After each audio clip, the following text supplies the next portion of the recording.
Okay, I think we can begin. So, good morning, everyone. Good afternoon, sorry. My name is Nidira Mehrotra, and I'm the president of Virtual Med Society 2022-2023. VMS is a student-led society that was started in the COVID era, and it's basically a community from aspiring medical students to come together and create content for other aspiring medical students to get into their dream university. Previously, we've organized mock MMI sessions, virtual doctor shadowing, and newsletters and a lot of different stuff. Recently, we just had a webinar on pathway to medicine in the US. You can get in touch with us using our Instagram, where we upload webinar details and scientific discoveries and quizzes. We also have a YouTube channel where you can watch any webinars that you might have missed. So these are our socials. And today I welcome you to the UCAT Verbal Reasoning and Situational Judgment Strategy session by Mr. Vineet Nanda. Over to you, sir. Let me just make you the host. Hello, guys. Welcome to today's, like a review session or strategy session on UCAT, situational judgment and verbal reasoning. I'm pretty sure that many of you are taking the UCAT, and you must have put in a lot of efforts. And I'm pretty sure that a lot of you might be doing actually a lot of practice at this point. So we decided, I and Meera decided that why don't we have a strategy session so that we can help you guys in whichever way we can to get slightly better scores. I'm pretty confident that you guys will get good scores. But as the medical journal says, medical people are never supposed to say that you are sure that you will get good scores. We always like to think that we could do better. There is never 100% probability on anything. They say there is a large chance, there is a majority. So they always use these words because they try to play it safe, which is good because science can never be absolute. So we thought, why don't we step in and try to help as much as we can? So I'm pretty sure most of I'll not even ask it, because I know the answer to this question. The minute I ask which section is the toughest, everybody says verbal reasoning. Okay. So I won't even ask this question to anyone because I know the answer already. And I also know why verbal reasoning is tough. A lot of people would say it's because they run out of time. So time is a factor, which is why they find it difficult. And a lot of people who are using the Medify platform to practice, they must have gone through at least one round of depression, because because the passages are quite long out there. So guys, I'm pretty sure that you will have your own questions to ask. More than happy to give you answers to those questions. But I have decided to start the session in such a way that it will cover up all these FAQs that people normally ask during this stage of their preparation, so that you don't have to, will not have to do a lot of back and forth. All your questions, I hope all your questions get answered by the end of my talk. Look, guys, as someone who's interested to get into a medical background, or someone who wants to be a medical student, the first thing that you guys need to be good at is time management and situational handling skills. You might be very good at your medical skills, but these two things are crucial. You might be the most talented doctor, but if you don't have time management skills, and if you don't know how to take a decision quickly, then all that knowledge, all that expertise actually doesn't matter. So the things that separate a good doctor from a great doctor, or in certain cases an efficient doctor from just a theoretical doctor, is this. So there are some doctors who are like almost worshipped for their skills, and there are some doctors who don't deal with situations where it's a matter where you can take an emergency call. It's because of that some doctors the doctors who are able to do time management, who know what to do in which situation. You should be the coolest head, even if you are not the most efficient person. That's the most important thing, because the person who's out there looking to get a treatment from you, for him, you are the only source of hope. Okay, so in order to understand how to filter out such people from the rest of the people, because a lot of medical aspirants, everybody wants to be, or at least every other person wants to be a doctor, the other half wants to be an engineer, but pretty much everybody wants to be a doctor. And just to find out the difference between the ones who want to be a doctor and the ones who have it to be a doctor, this UCAT actually ends up doing a very good job. So it gives you very less time, but it gives you passages that are full of content, and it asks you to base your answers on the content given to you. It does the same thing in situational judgment. It gives you tough situations, but it asks you to take a split-second call by reducing the time for the questions.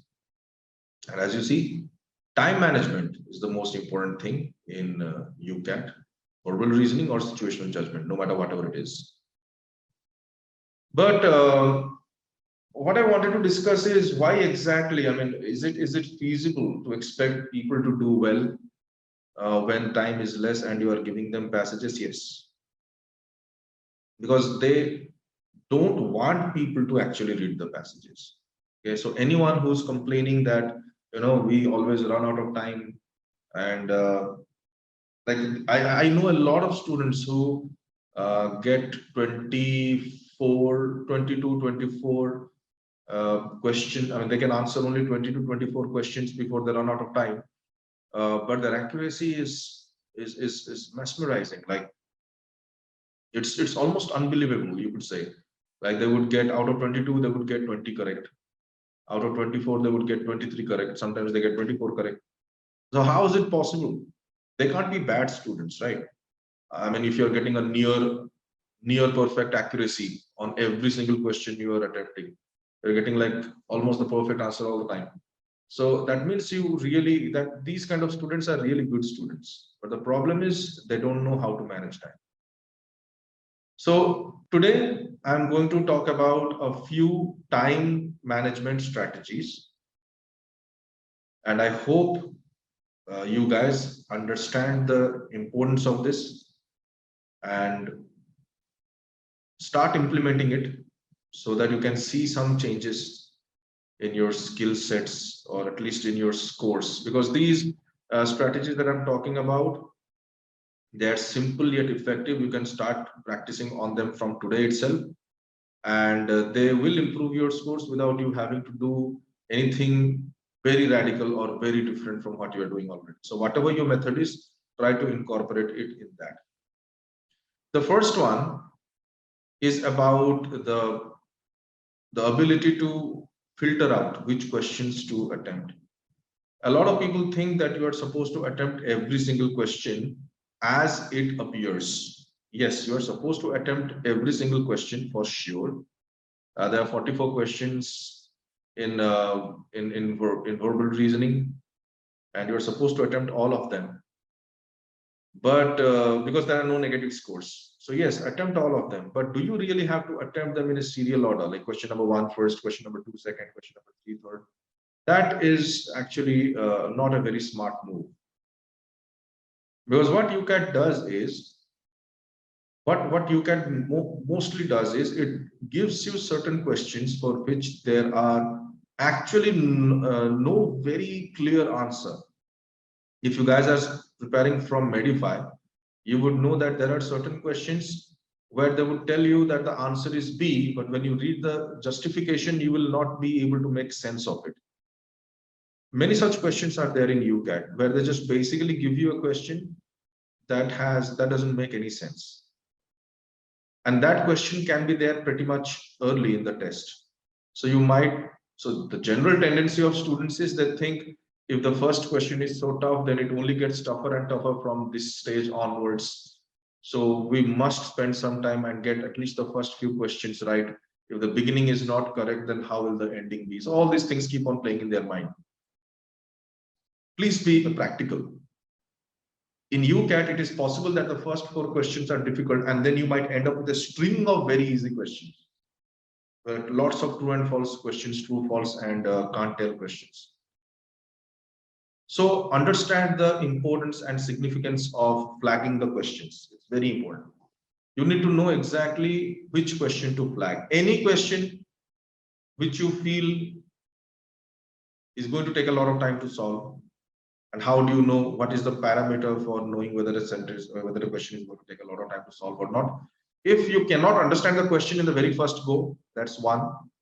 If you can't understand the question in very first go, or if it asks you or prompts you to read the passage, these are the, or you feel like the question is prompting you to read the passage. So these are the 2 kinds of questions which you can flag immediately and move on to the next one. If you do this, you will find that you will be able to solve at least 17 to 18 questions. 17 to 18 questions in the very first go itself. Many of them will be true, false, can't tell. Many of them will be this happened in this date because, so half sentences which you're supposed to complete by choosing one option from the list. So all these questions, so 18 or 20 questions gone out of 44 is kind of like a big sigh of relief, because that means you have secured all those questions whose answers were easy to find. So you are now not going to lose points because you skipped or missed out on easy questions. That is the biggest hurt that people feel. If they know that, okay, you know what, there were probably 8-10 questions that I could have attempted, but I could not attempt, even if they were easy because I ran out of time, that hurts. But if you ask yourself, you know what, I could have attempted another 6-7 questions, but they were like time-taking questions and I ran out of time, that will not hurt so much. So first of all, finish all the questions that are easy to solve, that will not take a lot of time, that are like you can just do a bit of skimming and you can find out the answers. Just go through that. Once you're done with that stage, then go to the flagged questions one after the other, and then see which questions you can solve sooner. Like it will take more time compared to the first lot, but it will still not take as much time as the rest of the questions. So that's the first thing. Know how to flag and just leave this mentality of attempting the questions in a serial way. Second, you will never be able to answer all the questions with confidence. That's a fact. And I like talking facts. So that's a fact. Just like you will never be able to save every single patient, but you will still try. Similarly, that's a hard fact. Nobody tells that to you, but that's a fact. You need to live with it. Similarly, you will not be able to answer all the questions. That's a fact. Some of the questions will take a lot of time to solve, and there is simply no shortcut to this. Are you somebody who can let go and move on? That's what they're testing. Time management, as I told you. Are you someone who can let go and move on? Because as a doctor, if you're obsessed, you know, this patient needs an amputation, but you're obsessed about, you know, making him save that limb, probably you are a risk to the patient's life. Okay, because you cannot let go. So they're looking for people who can let go. If you find a particular question very difficult, very time taking, and you're still stuck to it because your ego or your confidence or your self-respect, for whatever reasons, does not allow you to move on, then that's a warning bell. Okay, that's an alarm bell. So we need to take care of that. So if there is a question that's taking inordinately long time, just let it go. We can come back to it later when you have like a minute or so, because any which way that question is going to take a lot of time. And if it takes a lot of time and you still get the answer right, what is the point? You get 1 point, but for that 1 point, in the pursuit of that 1 point, you end up losing time that you could have actually given to easier questions and you would have gotten 4 or 5 marks. So be careful about your time management. Be careful about your choice of questions. Now, at this point of time, I would like to move on to the other part of verbal reasoning, which is options. A lot of people focus a lot on passages. Here, it's not about the passages. Okay? When there is when an emergency situation arises and a patient, 75-year-old with long medical history, walks into the hospital in an emergency situation, you don't have time to go through reams upon reams upon reams of medical history. You just have to go through, flip the pages, see exactly what you're looking for. The questions should be in your head. Now you're just going through that medical file to find exactly where the answers are. And once you get those answers, you need to start the procedure. You need to start addressing the patient's medical necessities. So if you think that you have time to go through the passage, trust me, you'll never have enough time to go through the passage. The passages are designed in such a way that if you go through them, and then let's just make a calculation. Let's just, for the sake of our mathematical curiosity, figure out whether we can read the passages or not. 11 passages with 4 questions each. That's how we reach on 42, 44. Now, these 11 passages are lengthy. At your top speed, you will take at least 30 seconds, okay, to read each passage, to skim through each passage. That in itself is going to take around what, 5 minutes off from this from the list. And these 5 minutes you are not doing anything. And after reading that also, you will not get any idea, because most of the questions are specific in nature. So all of you who read the passages and then come to the questions to answer those questions, you will always struggle for time. Okay? If you're happy with getting 560, 580, 590, 600, then that approach will work. But if you're trying to get into the higher 790s, 800s, then we need a change in strategy, and that is skimming the passage. Now, skimming does not mean you just rove your eye around the passage trying to see where exactly those keywords are. You will not find them. Skimming means you always go to the top of the passage, first line, first paragraph, and do a skim. Left, right, left, right, left, right, left, right, skim, till you come across keywords. At this point of time, I'm confident enough to tell you that no matter whatever be the nature of the questions in UCAT, no matter whatever question they ask you in verbal reasoning, every question should be treated, and every option of every question should be treated as a true, false, or can't tell statement. And that is how you are going to be able to attempt all the questions and be confident that you have given your best attempt for majority of the questions. Time saving. Okay, don't read the passage. The idea is to treat each option as a cue and treat each option as a true, false, and can't tell question. Now, there is a question out here. How much time we should spend on each set in verbal reasoning? Depends on the nature of the questions. If that set has a lot of true, false, and can't tell questions, then your job is easy, because now you know what is the question. Now you know what are the keywords. You can choose the keywords from that particular question, go to the passage, find out where that discussion is going on, and you can answer the questions. If there are a lot of true, false, and can't tell questions. On the other hand, if the set has a lot of these comprehensive questions, quote unquote, what is the point of the author in the passage? What is the message the author wants to pass in the passage? What is the organization of the passage? What does the author want to say in this passage? All these kind of questions. A lot of people actually struggle with these questions. They think because according to the passage, what is the point of the author? Or what was the author's message to his readers? These kind of questions confuse a lot of people because they think it's impossible to answer those questions without reading the passage. Actually, it's not the case. Because whenever you come across these kind of questions, just pause and look at the options. Each of the options would be like a very specific statement with a lot of keywords. Just pick up those keywords, go to that part of the passage where the discussion is going on, and try to confirm whether that is a true statement, a false statement, or there is no data on that statement. Trust me, guys, this is the one, this is the one, what do you call it, master key to solving all the questions, to unlocking all the questions. Do not think of, they might word it differently, like true, false, incomplete sentence, which of the following statements is not given, which of the following statements is given, whatever it is. Please think of each option as a true, false, or can't tell statement. If it is true, then that is the option. If it is false, eliminate. If it's can't tell, eliminate. If there is no data about that option, then you can eliminate.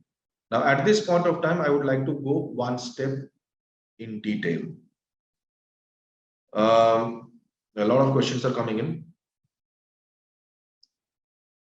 Yes, and there is this good question also. While skimming, you miss out on the important points of the passage. And then when you go to the questions, you have to reread the passage once again. That is the whole point of this long discussion that I had about reading the passage. You don't skim without purpose. When you are skimming, you need to know what you are skimming for. You are skimming to search keywords.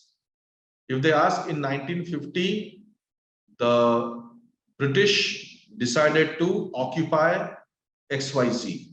So the keywords here are 1950 British XYZ. Find out where in the passage they have these keywords. Skim the passage for these keywords. Don't skim the whole passage ever. Okay, that's a waste of time. It gives you a false sense of security, which disappears as soon as you read the questions. Okay, so that's there.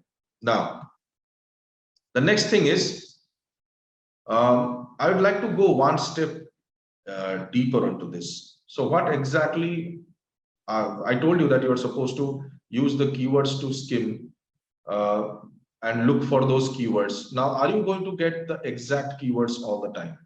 No. In fact, a lot of the times you will not get the exact keywords. What they do in options is try to understand. Okay, I'm being very specific and very particular. I'm discussing everything in detail so that you people can also see whether it's a familiar experience for you too. When you go through the options, you will find that one word in an option might be either mentioned the way it is, like in the option they have used the word victory, and it's possible that they might have used the word victory in the passage itself. Now, there are times when the word they have used in the option is victory, but in the passage they have actually used an entire sentence. They will not write the word victory anywhere, but they will write an entire sentence which means victory. They would say it was only because of such efforts that he was able to tame down or able to push back the infiltrators. So they will use these kind of sentences, just an entire sentence, to justify one word in the option. It can happen the other way too. It can happen that in the passage they would have given just one word. Like, so for example, one of the options would be, why did the author quit his job? Option A, he experienced a series of exhaustions. He experienced successive episodes of exhaustion, after which he felt too tired to work. And in the passage, they might not use this whole sentence. They might just simply use, he felt, not even experienced. He had, before he hit burnout. Now, burnout means someone who's like completely depleted. Okay, he's completely burnt out. Means he doesn't have anything to offer anymore. He's like exhausted. He can't do anything. There's like a point of no return for him. So when you are skimming the passage, guys, I'll give you time to ask questions. Okay, I know many of you have questions. So stop asking questions in the middle. I'll give you some separate time for a Q&A. So when you are reading the option, each option one by one, you're trying to figure out whether there is an exact match to the keyword. If there is no exact match to the keyword, then is there a sentence in the passage that justifies this keyword? If that's not the case, then is there a word in the passage that justifies an entire sentence in the option? So these are the three things that you're supposed to keep in mind. That's the first thing. Second thing, most of the time, and please write down these things so that you can keep a checklist in your head. Most of the time in UCAT verbal reasoning, it's entirely possible that the right option, the correct option will be worded in a very, very vague manner. It's possible. Not possible. You are actually supposed to expect that. The correct option will be mentioned in a very vague manner. In other words, if you were to read the correct option for the first time, nobody will choose that this is the correct option. Nobody will choose that as the correct answer. You might come across many options which are not easy to justify. I mean, there is no clear way you can go through the passage and see whether this option is correct or not. In that case, don't waste your time in trying to justify that option. Don't waste your time trying to justify that option. Just move on to the next option. Okay? Because take it as a thumb rule. It is possible that if an option does not make sense immediately, then it's possible, highly possible, that that might be the right answer. Because what they do is, if the correct option is very obvious, then even a kid can solve that question. So they try to dissuade you of the correct option by wording it in a very vague, very roundabout way. But the incorrect options, they will use very strong keywords and they will try to tempt you to choose it. So in many questions, trying to justify an option is a waste of time. You might actually waste more time there compared to if you choose to just skip that option and go to the remaining ones and try to check whether the remaining ones are true or false. Many of the cases you will find out of these 4 options, if this one doesn't make any sense, then you'll be able to eliminate this one, and this one very fast. So you can eliminate these 3 options very fast, and this option you probably will have no idea. But if you are sure that the remaining 3 options are wrong, then the first one, even if it is not 100% convincing, even if it is on a slightly slippery slope, it has to be the answer. Okay, so the questions try to play with your psyche. A lot of people think that a correct answer is something that you are 100% sure of. Here it is the other way around. Here the correct answer is not the one that you're sure about, but the correct answer is the correct answer because you are 100% sure that the other options are wrong. Other way around. So you're so confident that the wrong options are wrong that whatever is left has to be the correct answer. That's the approach. Okay. In some questions where they ask which of the following statements is not given, this is where people make a lot of mistakes. The question will be, which of the following options is not given in the passage, or which of the following statements cannot be justified in the passage. If you come across the correct option also, say option A is the correct option. If option A is correct, that means you will not be able to find anything about option A in the passage. People keep searching for it. That's once again a waste of time.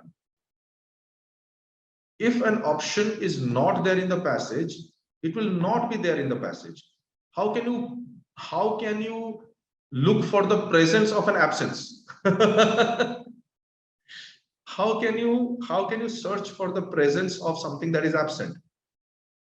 Rather, go to the other options and see which ones can be found in the passage.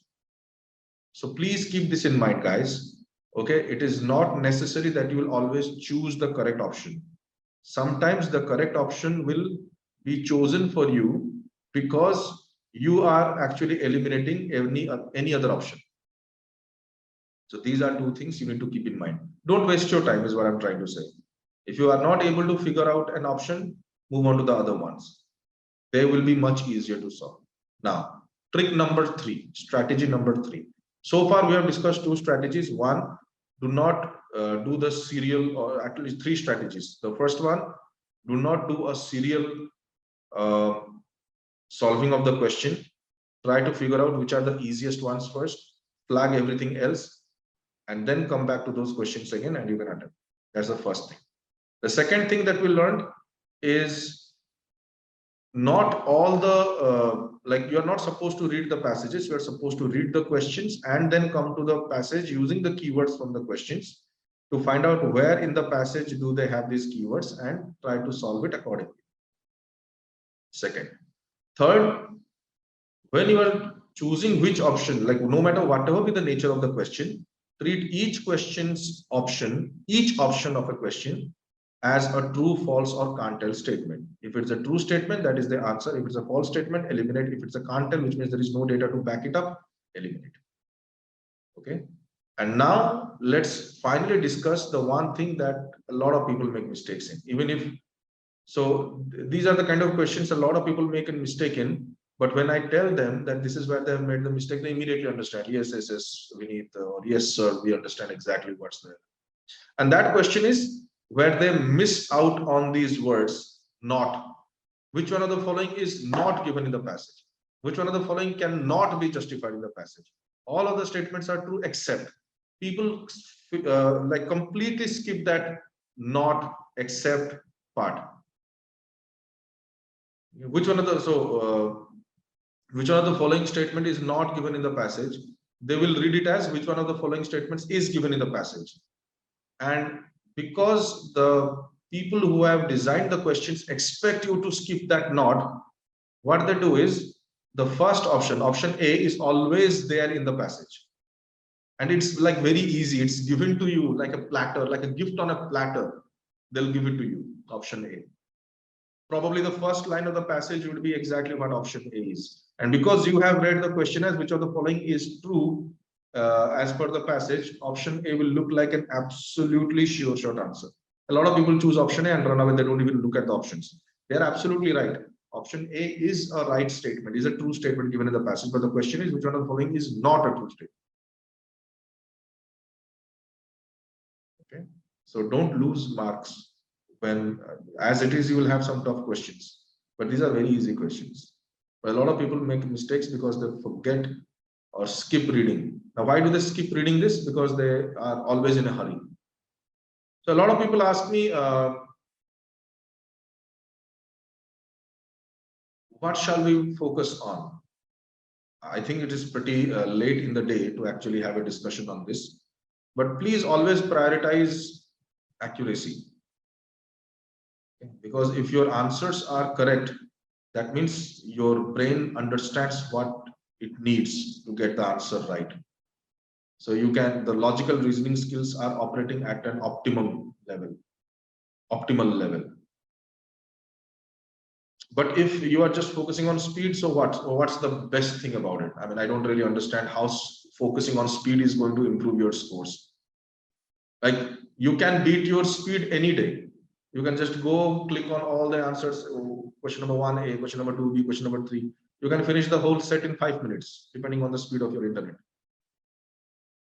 Focusing on speed is never going to improve your scores. Focus on accuracy. Okay, and then practice. So today you solved 20 questions in 10 minutes. But today you were supposed to solve, say, 20 questions in 10 minutes. But you ran out of time before you could solve, say, 15 questions. But out of those 15 questions, you got 13 correct. Keep practicing. Next, in a week's time, you will be able to reach 18 correct. Because your brain knows what you are supposed to do. It's just that you are taking some time to get used to it. Just like a kid. A kid knows what to do to walk. So theoretical knowledge is there. But because it's standing up for the first time, so it's just trying to, figure out the balance factor and all these things. It's trying to get used to the surrounding. So it takes time to start walking on both its feet in a confident way. But it knows from the time it stands up, it knows how to walk, but it's like an uncertain walk. Similarly, if your brain knows how to solve these questions, it's just a matter of time before it learns how to do it faster. Okay, so speed will come automatically with practice, but people obsess on speed, which is why they get all answers wrong. Even the kind of answers that they could have very easily gotten the right answers to, even the kind of questions they could have gotten very easy answers to, they still end up getting a wrong answer for that. Mostly these kind of questions, which of the following is not given, which of the following is not presented, which of the following cannot be assumed from the passage, which of the following cannot be implied, is not implied. These kind of questions people miss out. 5-6 questions every year I see. Very talented, very good students, they miss out on this. So please don't do this mistake. Next, one more area where I find people making a mistake is when they are doing the keyword. So this is the other extreme. One extreme is read the passage, understand the passage, then come to the questions. They lose time. The other extreme is they will just option A, X, Y. So they will just go and search for X, Y. If X and Y are there in the passage, they will choose option A. They will not check the relationship between X and Y. That is another big problem. So X is the father of Y, X is the brother of Y, they will not check. If X is there and Y is there, they'll choose that option. That's one very simple mistake that anybody can avoid. There's one more simple mistake that a lot of people can avoid, which is sometimes there will be one option that is just like directly copy pasted from the passage. And because it is a statement that is directly copy pasted from the passage, everybody says there is no way this statement can be wrong. So there is no way this cannot, there is no way this is not the correct option. The problem is maybe that option is taken from a statement directly given in the passage, but it's not necessary that that option will answer the question. For example, the question is, what was the starting time for this webinar? And somebody says, this is a UCAT situational judgment class, or UCAT verbal reasoning and situational judgment class. Now, this is a UCAT verbal reasoning and situational judgment webinar, but that doesn't answer the question as to when did this webinar start. Understand? So just because a statement is a fact as confirmed by the passage does not automatically mean that it is a it is a correct answer to the question, because the question might be about something else altogether. There is one more point. There are a couple of points actually, but I'll talk about one more point. These are all strategies. Okay, so please write it down somewhere. There are a couple of more points that I would like to add so that you can increase your accuracy. The first one is be careful of the double negative. So what is a double negative? Whatever the statement says, this says in a double negative way. Like for example, there is a possibility of rain. This is what the passage says. The option would say, it is not impossible to expect rain. There is a possibility of rain. It's not impossible to expect rain. Not impossible means possible. It's possible to expect some rain. It is possible. There is a possibility of rain. They both mean the same thing. Sometimes they will not use the same. They will use the reverse, the inverse of the data. For example, very few percentage of the population, and this is like an option. The option would say, very few people chose to vote for candidate X, and the passage would say an overwhelming majority decided to go with candidate Y. So just by hearing this, that an overwhelming majority went for candidate Y, automatically means a small minority went with candidate X. So that's the inverse. So you might be looking for where is candidate X, candidate X, candidate X, but there's no mention of candidate X. There is a mention of candidate Y. The last point that I would like to talk about before we begin the discussion is when you are choosing any option, when you think that this option might be the correct option, please try to justify, please try to check whether each word given in the option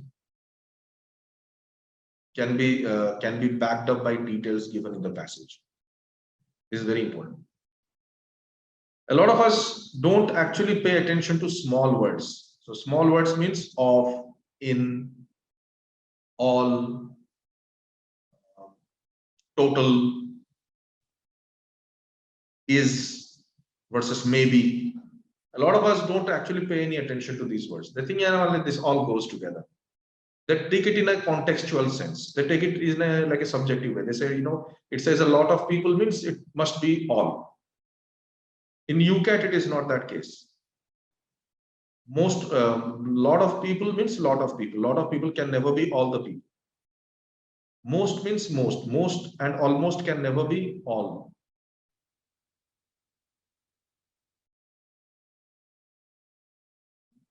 There was a near complete loss does not mean total loss. Is one of the richest does not mean he's the richest. He may come does not mean he is coming. He may arrive does not mean that he has arrived. He may go does not mean he will go. So all these words are given, but nobody actually pays attention to it. They only focus on XYZ going to that village. Will go, maybe he will go, is going, will go. They don't really focus on that part. They think that is unnecessary details. It's not unnecessary details. These are the subtle details that are given to the sentence so that you can help, so that you can observe them and eliminate. So please pay attention to these small words, mostly these extreme words. Whenever you see these words, be alert, because many of the times you will find that these words are the reason that option is eliminated. And this is for those who are taking their practice from Medify. Those who have a Medify account, those who have been practicing from other sources, maybe from the book or Kaplan or whatever book it is, they will have a very clear idea of what I'm saying. Okay, there is a large possibility that many of you are familiar with whatever I'm saying. Many of you have learned it the hard way, that this is how the answers are. Okay. Many of you might have understood, there are many questions where all the answers were from one particular paragraph. So even if there were like 5 paragraphs, we had to waste our time reading 4 of them because all the answers were there in only one paragraph. It happens a lot. So first and foremost, stop thinking of the passage as like a whole entire, like this one entity that you're supposed to consume. No, you only need bits and pieces of the passage. So those of you who have actually solved questions from verbal reasoning, when you ask yourself after solving the passage, just go back and see how much of that passage you actually needed to solve it. You will start feeling embarrassed. If the passage had say 650 words, you probably would have needed only 330 or 50 words. Or say at max, say 70, 80 words, or say 100 words. Your search would be over in just 100 words. You probably would not have needed 650 words or 550 words. It's possible. So this is all about verbal reasoning. I know this is the area where a lot of people struggle, which is why I give some majority of my time towards verbal reasoning. Now let's come to situational judgment. In situational judgment, there is an hierarchy process. I don't know whether you know about the hierarchy. We don't have a lot of time to talk about the hierarchy. It in itself is one session of 2 hours. But if you know about the hierarchy, then you will know that just like the military, just like the army, medical science also has a pretty strict hierarchy. And there is a very strong top-down command chain, just like an army. Because just like an army, it is also about saving lives. Okay, so an army, if there is somebody who takes a rash decision, the life of thousands could be in risk. Here, you do not actually risk thousands of people at the same time, maybe. In rare cases, except rare cases, but it's the human life nevertheless, or a pet's life nevertheless.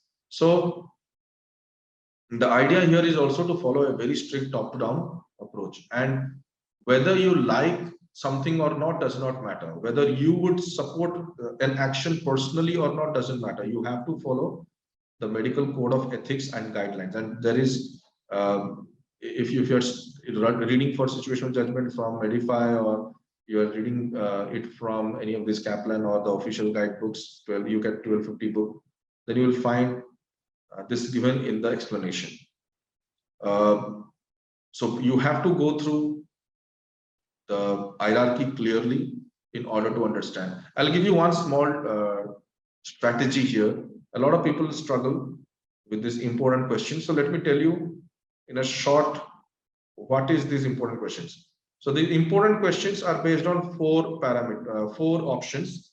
The first one is very important. The second one is important.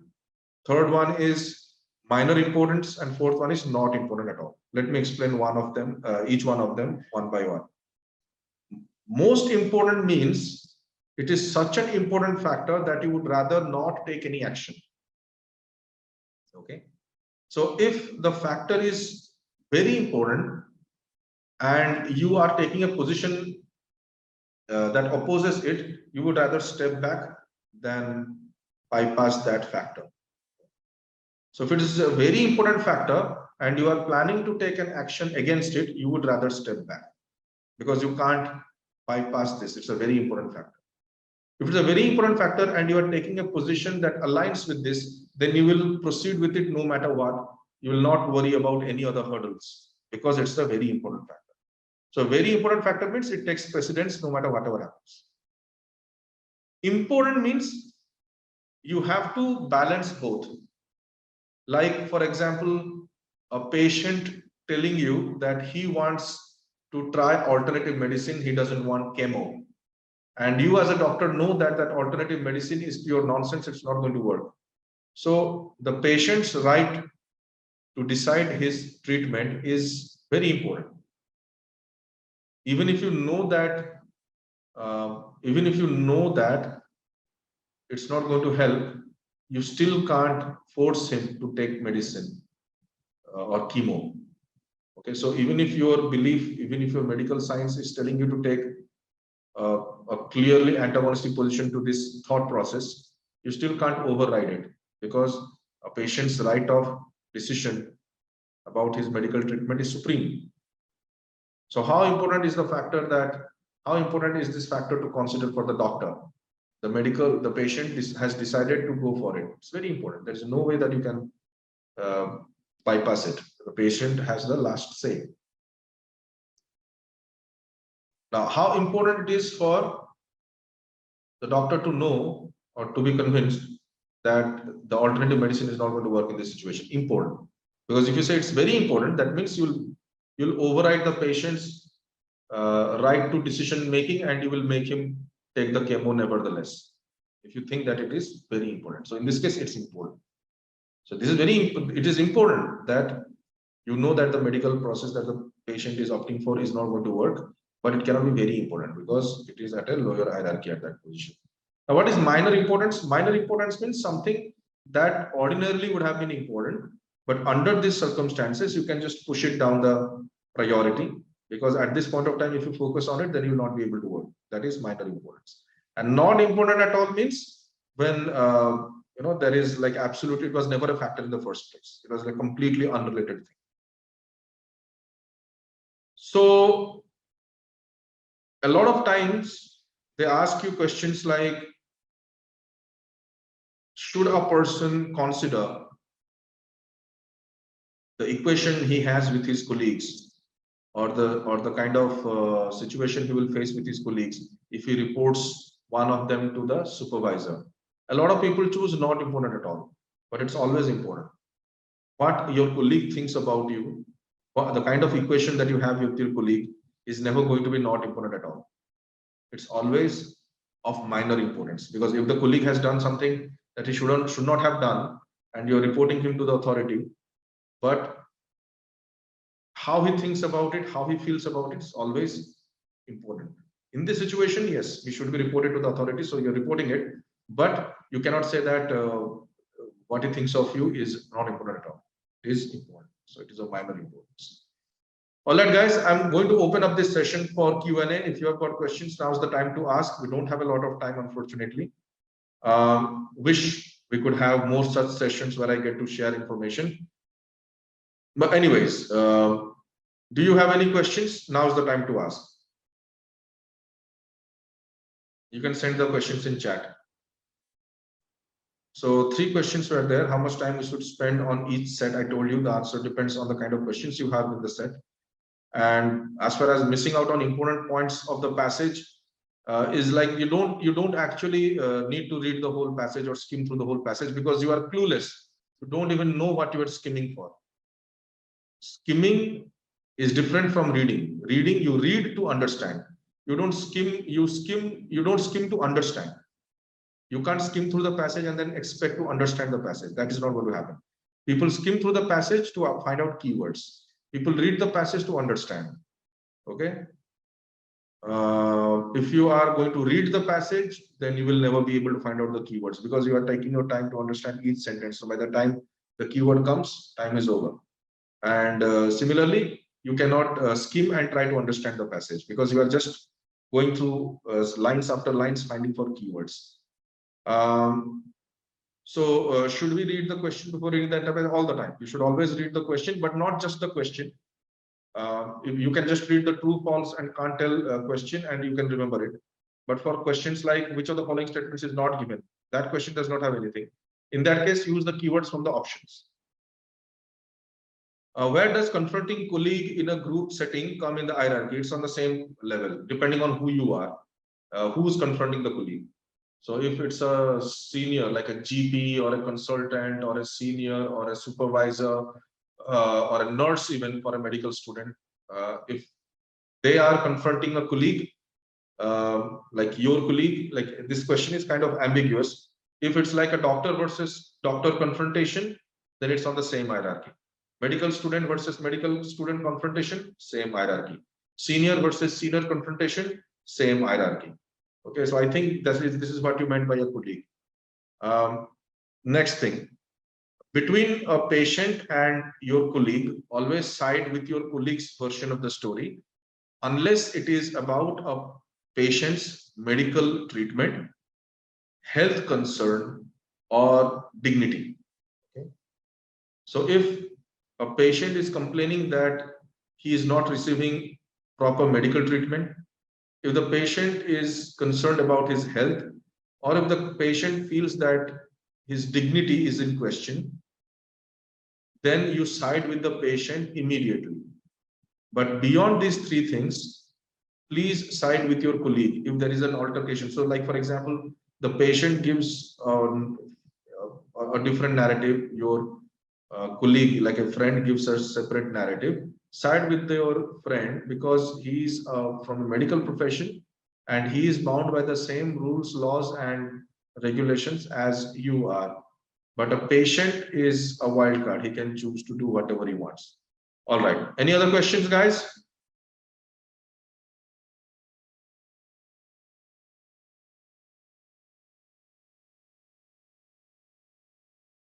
No other question. Fantastic. Okay, so I think I managed to address everybody's questions in the talk itself. Please practice these things, guys. It's going to help you a lot. And thank you. Thank you for your attendance. I guess Meera will take up from here. Okay, it was lovely having a conversation with you.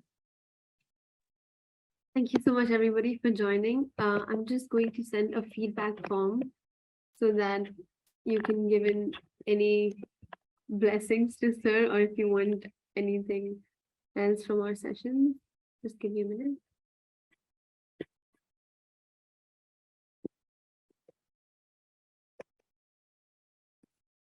So there is our socials and our feedback form. I hope everyone enjoyed the session. You can find the recording on the Go to University's website and on our YouTube channel. So thank you so much, everyone, for joining.